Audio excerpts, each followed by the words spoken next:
Alors, voici donc le seul point d'eau qui, à partir de 1980, les Babous avaient décidé de procurer de l'argent pour arranger. C'était une source qui venait des deux côtés. Il y avait un brin de source qui venait de ce côté-là, l'autre brin de source qui venait de ce côté. Alors, on a essayé de créer un petit château que vous êtes en train de voir ici, comme je vous l'ai raconté dans le texte. Et le petit château permet de contenir de l'eau. Et ça sort maintenant par les tuyaux que vous pouvez voir là. Ça sort maintenant par les tuyaux qu'on peut voir. Et il y a deux colonnes où on peut laver les habits. Vous voyez effectivement une dame en train de laver les habits.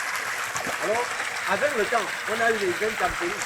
Ces intempéries ont fait à ce que chaque temps qu'il pleut, on a la boue qui descend de l'autre côté et remplit tout cet endroit. Là, il n'y a plus à faire, on peut plus laver les habits. Vous voyez les deux colonnes de terre ici, les deux côtés. Ça veut dire chaque fois on est obligé d'utiliser les pelles pour le tirer, verser à l'extérieur. Vraiment, c'est déjà. Ça fait déjà une bonne image de terre qu'il faut encore dégager, il faut encore dégager avant d'envoyer là derrière. La raison pour laquelle, dernièrement, j'étais en train de vous dire, ce château n'est plus prudent. Vous voyez, il est libre, il est à l'air libre. Ça veut dire que, et les animaux, et les petits-enfants peuvent introduire n'importe quoi.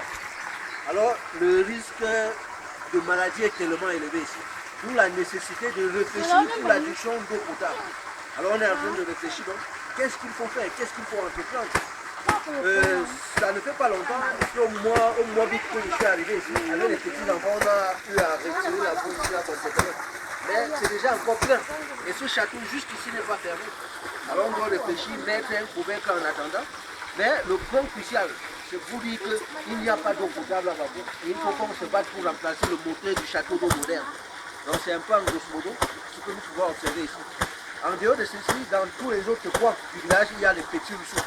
Les gens utilisent soit les bambous creux pour faire glisser de l'eau dessus et ramasser, soit ils ramassent de l'eau qui stagne quelque part avec les calebasses, soit les assiettes. Donc voilà un peu ce qui se passe à Babou au quotidien en ce qui concerne le domaine d'eau potable. Et vraiment, il faut qu'on réfléchisse. Ceux-là même qui peuvent nous aider, les élites, on renvoie la balle au niveau aussi des élites. Si les élites se mobilisent, alors les villageois vont aussi mettre la main. Là, ça va permettre, même si c'est les forages, pour seconder le château, puisqu'à tout moment, on peut avoir ce problème. Donc, si les élites se mobilisent pour qu'on ait ou le moteur du château, déjà qui va nous permettre d'exploiter le seul point d'eau qui est là, et on pourra aussi faire l'extension pour arriver dans tous les coins du village. Donc, présentement, voici le seul point d'eau qui a été fait dans l'ensemble, et vraiment, ça ne vaut plus trop de la peine, il faut encore investir là-dessus. Parce qu'on ne peut pas dire non plus qu'on doit abandonner complètement. Il faut encore y investir pour canaliser entièrement les eaux et rendre ce château potable.